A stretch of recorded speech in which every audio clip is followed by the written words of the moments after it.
After a gruesome accident on Interstate 30, one of the victims is thanking the first responders who she says saved her life. Shelby Van Manen and her friend were traveling from Texas to Memphis when they got into a multi-vehicle accident just before Caddo Valley. Shelby was pinned under an 18-wheeler. Our Claire Kreitz shares her story. Shelby Van Manen remembers every single second she was pinned under an 18-wheeler on Interstate 30. But it wasn't the flashing lights or sound of metal being pulled away that sticks in her mind. He just put his hands on me and was just like, I don't know if you're a believer, but I just want to pray with you.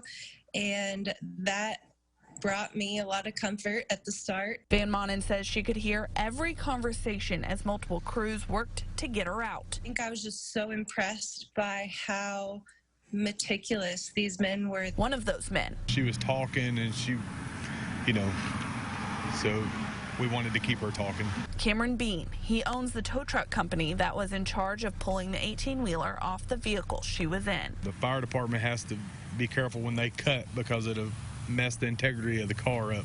And then as we pick up and move, then you have to be watching where the metal's going and all this because it's still wrapped around it. With that team effort, in less than an hour, Van Manen was free. And we saw her go away on the helicopter, but you never know what they find when they get to the hospital. Within 24 hours after that, she's standing next to the truck taking a picture. Van Manen stopped by on her way back to Texas to pick up some of her things, but also wanted to talk to the man who helped pull that truck off of her. I know it's their job and I know it's something they sign up for, but if they could just know how grateful I am. She believes if it hadn't have been for this crew working together, the outcome could have been much different. And they saved my life, and I'm not going to let what they did go to waste. I wish I had all the words. Thank you just doesn't feel like enough.